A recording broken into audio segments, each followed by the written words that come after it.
Hello, I'm here today with Raylene Alexander. She's a diabetes educator at Hesse Health, and she's also got a vast wealth of other qualifications and experience, but I think I'll let her explain about more about herself. So tell us about yourself, Raylene. Okay, so I do have a couple more qualifications than just a diabetes educator. I've also done critical care. I work as a maternal and child health nurse, and I have a master's degree in nursing practice. So we're going to talk a little bit more today about health checks for women. Jean Hales has a great website that has lots of really good information for you, and I guess that's where we're starting today, Jo.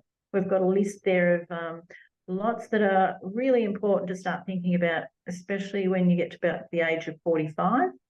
There's a range of checks that you can go into because, unfortunately, as we get older, a lot of these things become not working as tip-top condition as what they may have in our younger years.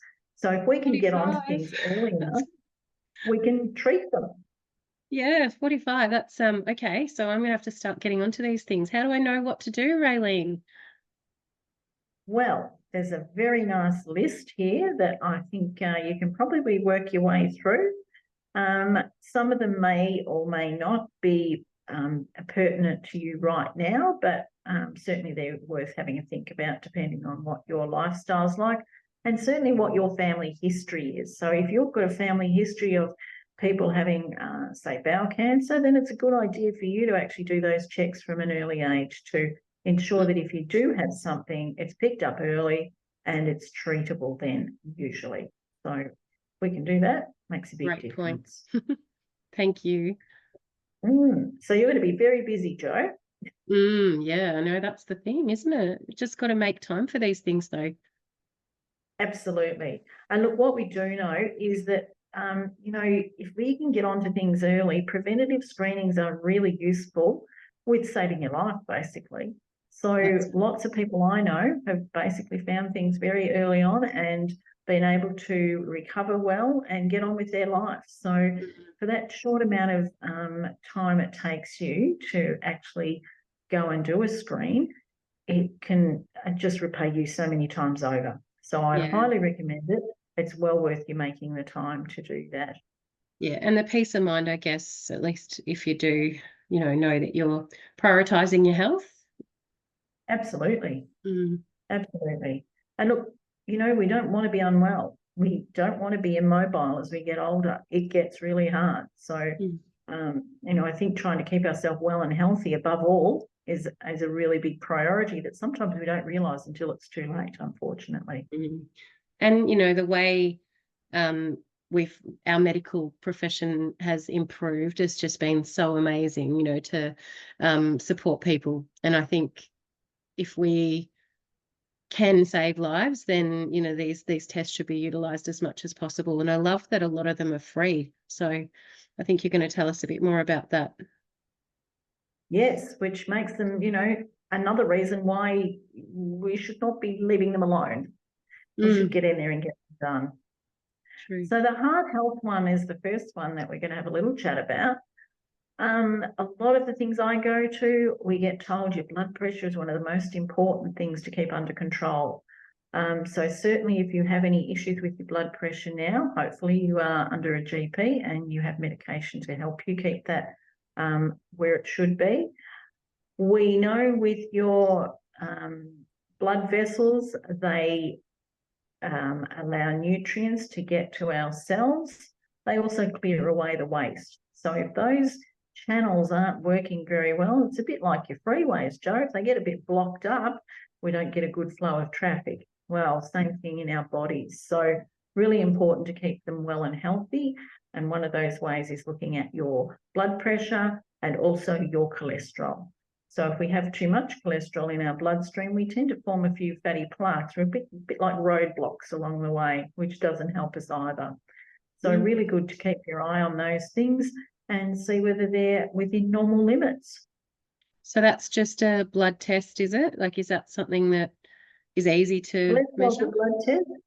Your blood pressure is just wrapping that tight cuff around your arm and having someone listen with a stethoscope and making sure that your blood pressure's within or below 140/90 is usually a good place to start.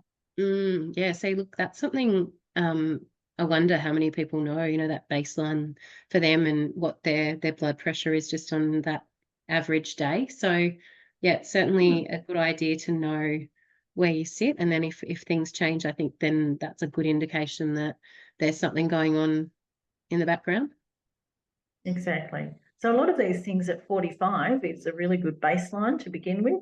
And then we can see whether things are changing or whether they've been like that for a while. So yeah, it's not hard, doesn't hurt. But as I said, a blood test can tell us a lot of things, not just your cholesterol, but some of your other checks will be just a blood test, and that makes life very easy. So yeah. Thank you. And we can also pick you up off the floor if you're faint. Well, true. So diabetes screening is just really another blood test. So just checking what your blood sugar levels are. Diabetes has some really nasty side effects. So it's the side effects we're really trying to prevent. And pretty much it's not that hard to manage. It's really about diet, healthy eating, and healthy exercise. And also all those other things. So managing your stress, sleeping well, all those things that you associate with good health. Yeah. Now, your bone health is another one that as you get older, osteoporosis can rear its head. Basically means that you're losing some of your calcium out of your bones, and it makes your bones be able to break much easier. So after menopause, you lose your estrogen. And of course, your estrogen actually helps to keep your calcium in your bones, which is a bit unfortunate that we start to lose it.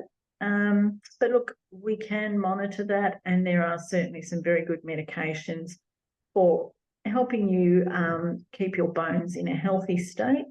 We really don't want to break them as you're walking along the street. It's not very nice. And basically, we need to keep them healthy. So lots of strength training is great if you can manage it. And yeah, there's certainly ways that we can keep your osteoporosis progression under control. But once again, you need to have a bone density to see where your starting point is. And then from the age of 45, just manage that according to what your GP suggests. And these days we have the bone, now what do they call it? The bone van, no, they have a different name for it, but it does travel around. So you don't have to go to a major centre to have a bone density done. You can usually have it done at your own GP when the van actually comes around and parks in the backyard, and away you go. Yeah, interesting. Thank you for that reminder. I will get onto that one. One of my friends who had been using a progesterone-based contraceptive for many, many years actually had a bone screening done at about 45 or 6, and she was, very surprised at the results. And so because she found out that she had bone density issues, she has been able to do some things to improve her bones. And so I think it's probably saved her to find that out, but certainly surprised me. I didn't realize that could impact your bones as well, but makes sense, I guess, when you're talking about estrogen and bone health. That's it. Yeah. Big one. So good to get onto, Ellie. Thanks, Raylene. Now, the other one, I suppose, that we hear a lot about, I guess, these days is your breast health. So if you do have breast cancer in your family, then it's a good idea to start screening from 50 to 74, having a mammogram every 2 years.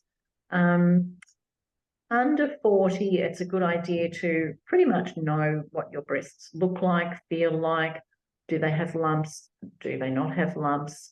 What sort of shape are they? And if they start to look different, then it's a good idea to go and have a chat to your GP and just make sure there's nothing abnormal going on. I'm sure we all know someone who's had breast cancer.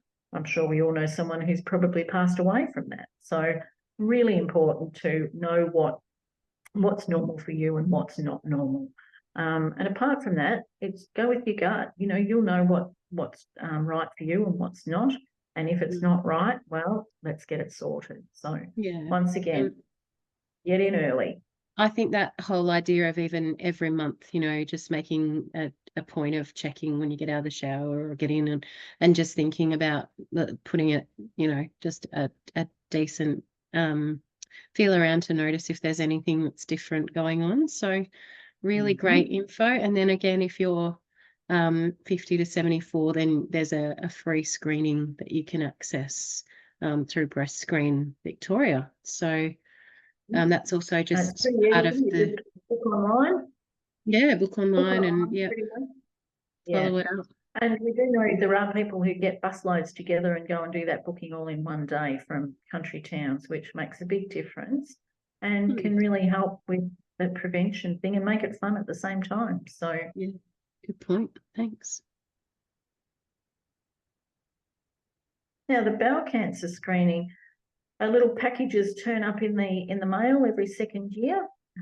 Easy enough to do them in your own home, send them off to the lab, and pretty much they're looking for any sort of traces of blood in your bowel motion. That doesn't necessarily mean you've got bowel cancer, but it can be an indicator. So basically, if you do have one of those screens that's positive, then there's certainly follow-up required. And then once again, we can check why is there blood in your bowel motion, and it may not be cancer, as I said, but it may be. So we just need to make sure and certainly look for the reason why, because it's not a normal thing to have in your bowel motions.